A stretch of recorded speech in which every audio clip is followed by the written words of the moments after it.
All right, welcome to This Is Here, episode 10. This is going to be it for the 23-24 school year. I'm Adam Schechter, the school-based technology specialist, aka tech coach here at John R. Lewis High School, and we are coming to you from a very quiet John Lewis High School. The staff and students more or less have gone home for the year. Summer has begun, and it is time to reflect and kind of think about where this year has gone and where this year in the future will go. 24-25 should be interesting technology-wise, but let's take a look at the year that just passed. And I think it's hard to discuss technology in education at all without talking about AI. And I started the year off with a number of teachers, especially English teachers, very concerned about whether students can just copy it off of AI prompts and copy work, create essays. Even a student I work with as a tech assistant was airing out her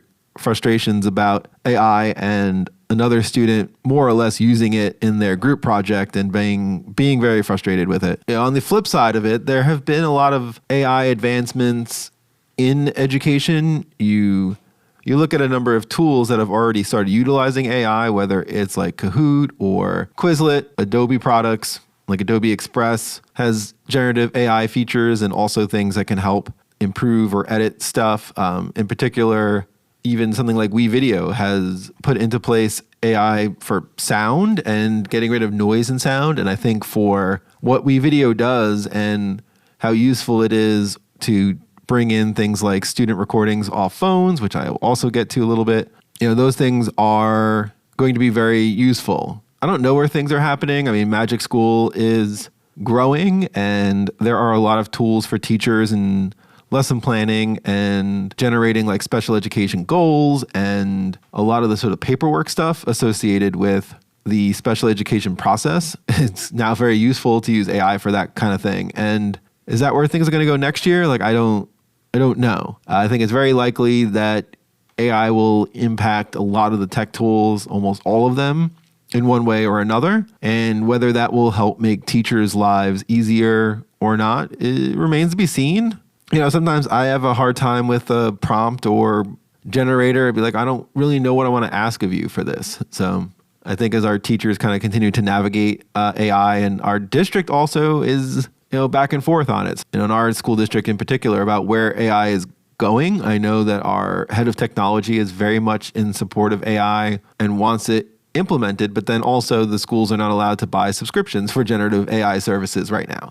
And none of them have really been approved. In fact, we've been telling teachers to use like overrides on our school web filters in order to get to some of the AI tools just to play around with them. So that's not really a cohesive policy for our schools. I know some are putting them together, and hopefully we will draw upon that. And I think also, when it comes to technology right now, there is a hot debate about phones and using phones in school. There are a lot of states, such as New York, that are talking about limiting data access for students while they are in class, but allowing for phone calls in case of an emergency. Several districts are getting lock boxes for phones. They're getting like little cases that students have to put them in and can only access them like at lunch or at the end of the day. I'm a little nervous about this. First off, I think if I was a classroom teacher today as opposed to when I was 5 years ago, the phone thing would just drive me bonkers. It really would. And unless I had a strong administrative, consistent policy and enforcement on phones, I think it would drive me nuts. In that case, I definitely relate. In the classroom, phones were becoming kind of a thing, prevalent, but the other part of it that hadn't quite gotten out there were things like Snapchat at the time, or TikTok, or any of the short form videos that you just watch students scroll through just endless amounts of content, and it's very random. I walked past a few students and they were on their phones and they were scrolling through people eating their lunch, which I just thought was nuts. Or I don't even know what they were watching or why they were interested in it. But so as like, you guys are just interested in just watching somebody lay out the food they're gonna have and like eat it and talk about it, like that's what you're interested in. But it's a struggle, and the frustration I think from teachers is that trying to limit it is just creating more power struggles, and students are just so addicted to phones. You go around and they just are on it all the time. And also, like, terrible things have happened. Posting bullying videos or other social media posts that have had rumors and just trying to spill the tea, as it will. And I've been watching our administrators try and deal with that all year long, and it just hasn't been easy. So I don't know what the answer is as far as phones go, but then also there are projects where phones are really useful. Whether you're running like a Kahoot and everyone has their own like phone as a device. I know they can use their computers, but that helps. Also, a lot of the audio and video projects that I love to do, some sort of phone or recording device makes those things a lot easier. So sending a student out with a phone in basically like a cage, and you can attach a microphone to it, and now you have like a recording studio in your pocket. Like, those are the sorts of things that you can really go crazy with. And I've done a few projects where students have used their phone responsibly and recorded audio and video, and like it's worked out well. So it's really tough. Like, a universal ban would also shut down a lot of things that I like to do when it comes to educational technology. So I don't know. And then when you go and say, well, the expectation is that it's going to be away during class, like that's it, unless they're actually using it for some sort of educational purpose. And you can put those things into place, but actually enforcing those things become very difficult. I think in the coming year, it's just going to get worse. I don't know if we're going to go the route of having pouches. Like, what kind of middle ground can we really have? And I think at the high school level, it's difficult because you're going to have these kids that have so much experience with these devices all the time, and they're attached to them all the time. It's hard to really control it. So we shall have to see. I don't think at the moment, at least in my county, that they're going to go a lockbox route. I do see the complaints, and I can see the discussions all the time about how difficult it is to maintain classroom order, and there are a lot of good teachers out there that have just simply given up, and they don't fight the phone battle because it's just not worth the energy for it. Another things that have really gone on this year, I'm very interested in some of the tools that our teachers and students have access to and making the most of them.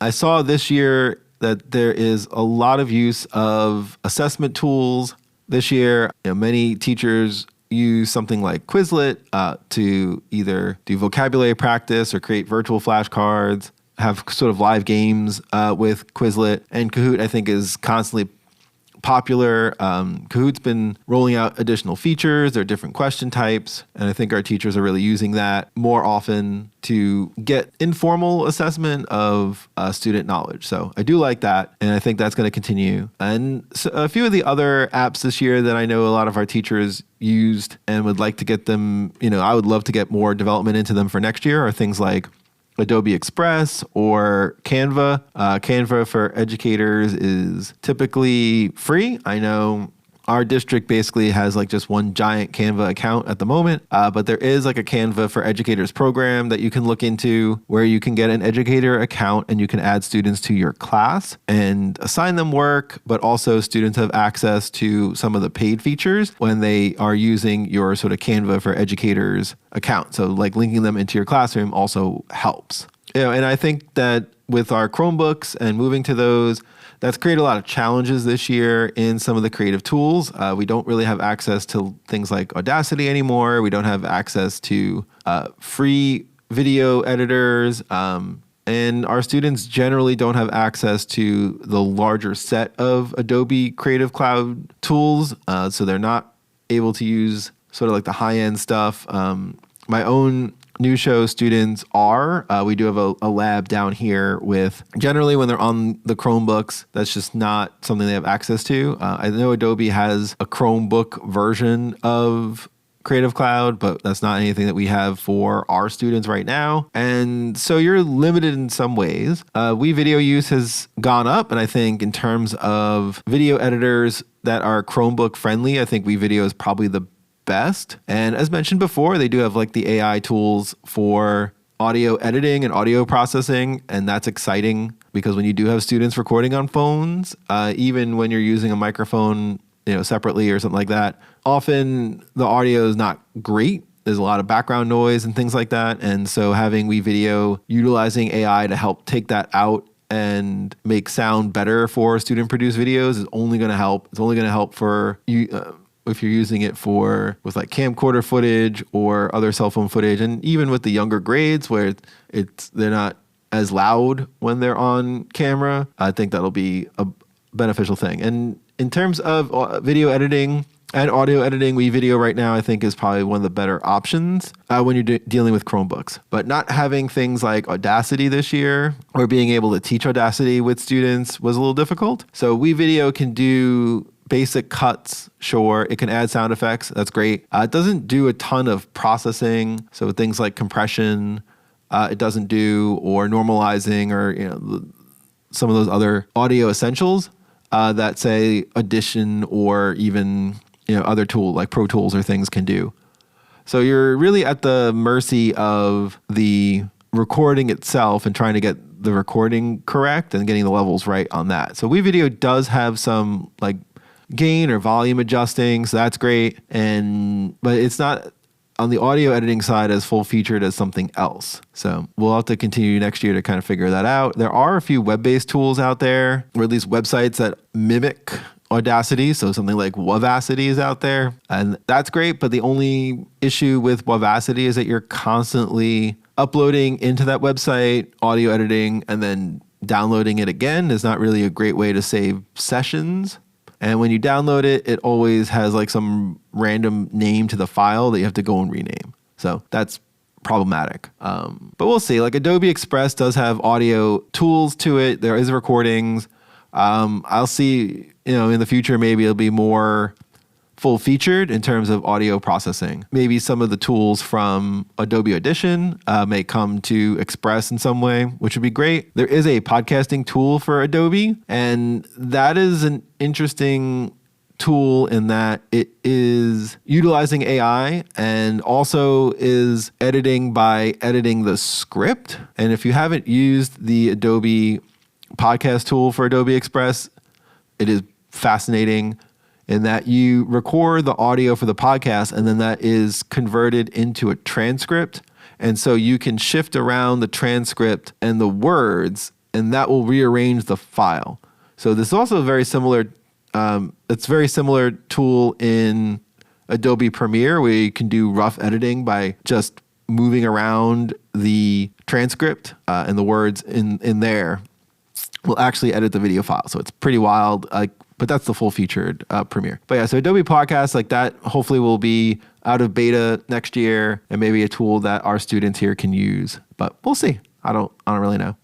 But RIP to Flip or Flipgrid. For those of you who don't know, Microsoft owns Flip, and that will now be behind the Microsoft Teams for Education, which I guess is their competitor to Google Classroom or Google Workspace. So now that's the only way that you can utilize Flip is through a Microsoft account. So if you're using it with a Google login, that will be shut down permanently soon. It will only be available on read only, and you can download whatever you have in Flip, but you can't create new ones after July. So if you're listening to this anytime after September 2024, Flip will be gone. So I'm a little sad about it. Flip was a great resource. I enjoyed using it. It was a great way to share video to students, to have them comment on it, to share audio with students. We used it for students to upload how to pronounce their names. And we just had a giant Flip for our graduates. And I thought that was great because that was then used by those who were pronouncing names at our graduation. And we were able to get them right because the students did it themselves. And our school has a very diverse population, and there are all sorts of names and cultural pronunciations and things where you want it to get it right. And so using Flip in that way was very interesting. And I've done a lot of projects where students had to upload to Flip to go watch each other's videos that they have produced. So the ability to do that, the ability to record audio and put that into a Flip, for different comments, like that was great. So we shall see if there's another tool. Like I know Padlet offers the ability to upload video. So that might be something we look into for next year, is getting back to Padlets and using that with students. I know we did not have our subscription anymore for Padlet. So maybe it'll come back. We'll see. I don't know. And next year is going to be big in terms of universal design for learning and what that will bring to tech. So we don't know. And for any of you who are new to the idea of universal design, it's the idea of having information or student information, either receiving it, processing it, and expressing their knowledge done through multiple means. So you might want to think about commonly, say, you want a lesson, you want to share some information on a given topic. Well, maybe in the past you might have, say, a PowerPoint, and you're in the front of the room and you're going over the PowerPoint, and then you're done, and then you give students like a practice activity to work on, and then you give them a test. Okay, that's the standard way to do things. In universal design, your representation of knowledge might still be a PowerPoint to some. You might also allow students to have a choice in looking at a video, let's say, or reading an article, or absorbing that information in some other way that best suits their learning needs. And then when it comes time for them to express their knowledge, it might not be in a test, it might be in the form of a project, it might be in the form of some other creation that they have, whether it's a thinking map, a diagram, a flow chart, a video that they produce. They can make their own presentation to show their knowledge, other sorts of things. So that's going to be interesting to see where our county kind of goes with it. In the fall, our teachers will have some sort of universal design activity that they're going to do and a presentation. And we have been told that they're going to explore universal design next year and will implement it in the following year. So I don't know. But from a tech perspective, AI and some of the tech tools that you have access to can help in universal design.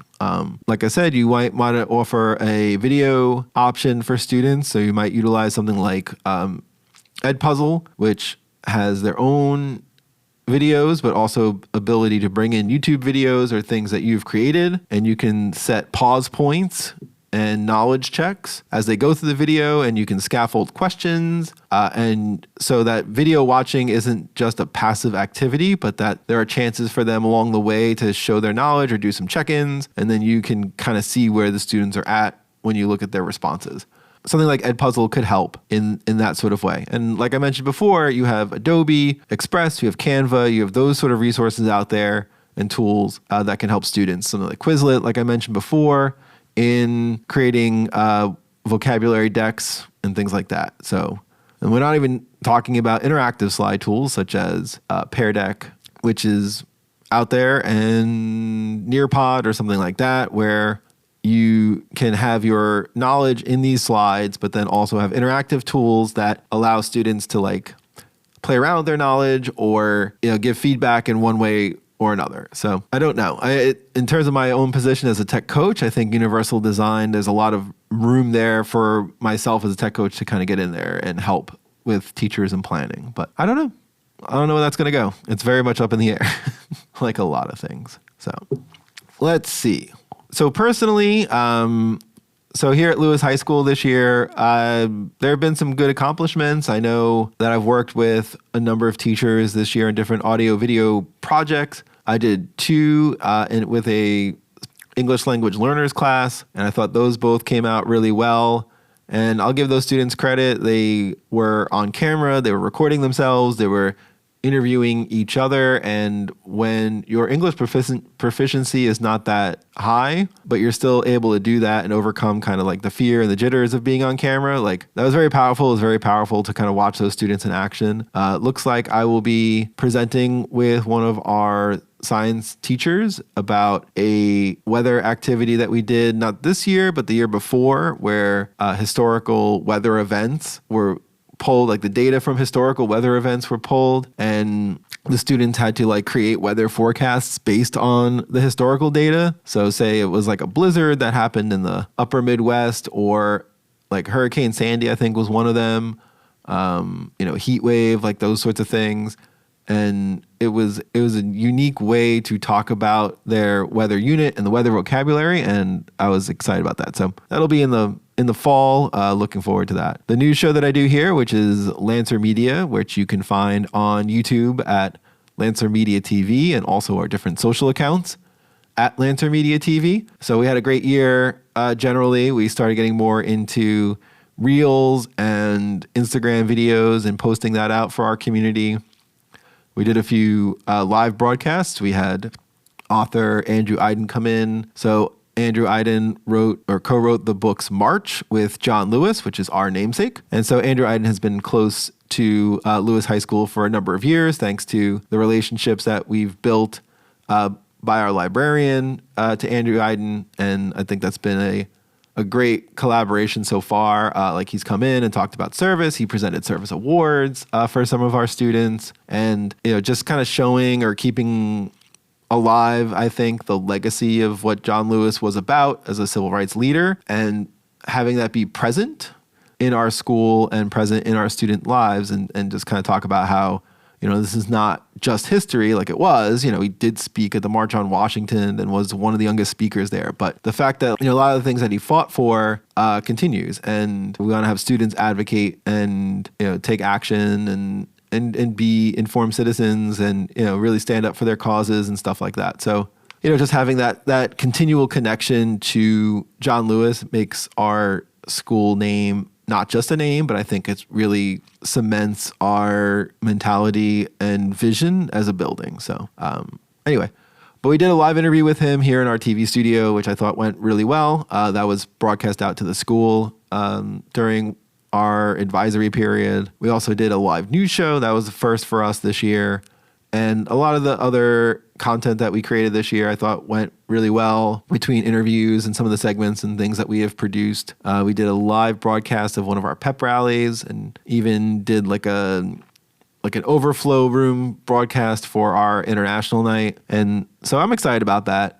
I know I want to help create like a self-paced course in broadcast journalism. So one of my goals this summer is to pass the language arts practice, which would actually make me certified to teach broadcast journalism. So currently I'm an advisor with a social studies certification. And if I can add the English endorsement, then I can teach journalism and broadcast. And I think that will help. So I become the teacher of record. I'm also collaborating with our journalism teacher here. What we're really trying to roll out is the idea of like a self-paced course for students that they can enroll themselves into or volunteer for during our advisory period. There are some sticky points here and there, but one of our great challenges is that our schedule is very inflexible, and our students they don't necessarily have the room in their schedule to take journalism because there's a lot of other pulls from, say, IB or dual enrollment or other elective courses that they're taking. So by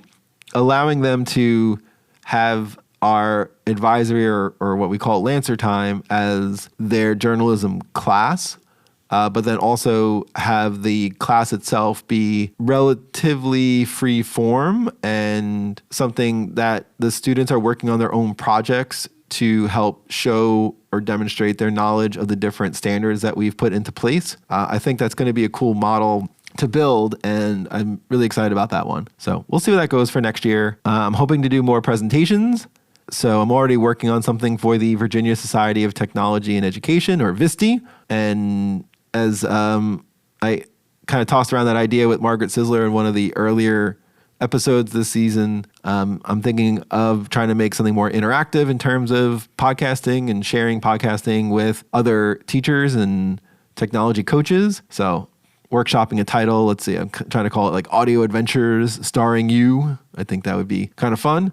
And if it's true that these sessions are alphabetically listed, having that at the top of the list might help in gaining attendees and things like that. So I'm going to work on that. The goal would be having a session that would be, I guess, more universally designed in a way and way more interactive. So I don't want my session to be a sit and get. I think I would like it to be more interactive, and we'll see if I'm going to bring all the tools and the toys like I did at VISTE this last year, which was cool, but was very heavy, very heavy to lug it all out. So I don't know. I might do more where we're talking about how you can just use like your phones or personal devices and go from there. Like I still might bring some microphones, particularly USB microphones that people can kind of plug into their computers and really look into sort of the alternate spaces that Visti had available. So to not necessarily be in a ballroom area with one table, a projector, and a bunch of just chairs, but to have like actual tables in my presentation space. So I'm going to look more into that for next year. But I did enjoy presenting at Visti and kind of sharing some of the ideas, and I want to do more of that. So we'll see. And I'd like to create more. Some things I just didn't get to this year as much was creating a lot of PD resources or tips or tricks or that sort of stuff for teachers. I did a lot of troubleshooting and tech support and other things and less of the professional development stuff. So I was excited after Visti for some of the sneaky ways to do PD as I witnessed, and I never was able to pull it off. So I think going into the summer and going into some of the time that I come back into the building that's not with teachers and students, so sort of in July and early August, I might start mapping out more of those. And that's probably like, I think my biggest thing is just getting started on it. So if I had more of a roadmap or a plan and action and kind of more topics already sort of thought about and mapped for next year in terms of some of the PD, I think that would help. So we'll see. I just got very busy. I think I left a lot of days, I'd leave the building and I'd just be like, what did I do? Like, I knew I did a lot of smaller stuff or like personal, like one-on-one interactions, and trying to put it all together into like a day. It was like, I did a lot of different individual things, but less in terms of like what I'm trying to do and some of my goals professionally as an instructional technology coach. So we'll see. So yeah, generally it was a great year. I'm glad to get a few weeks off and take some time out and see where things are for next year. I hope to increase the number of podcasts, even if I just do smaller ones, just kind of keep creating. I know we talk about podcasts where it's like with students, you say, all right, well, once the hardest part about episodes is like getting started. And I think that's true even of adults, even like where podcasts aren't my primary thing, just having that outlet for next year. I thank you all for listening though. And if you get anything out of this podcast, you can certainly reach out. There is a X/Twitter account. This is here pod, which is also the Gmail address. This is here pod@gmail.com. I certainly welcome any kind of feedback that you may have about this show or anything else. You can also find me at Lancer_EdTech. That is where I'm usually found online on X. So that's Lancer_EdTech for all things about John Lewis technology and other bits of randomness that I like to post there. But that's going to do it for the 23-24 school year season of This Is Here. And again, thank you all for joining me. And I hope that you have a relaxing summer and that we all come back for the next school year ready to work with our students, because I know they're going to be ready for us. So until then, see ya.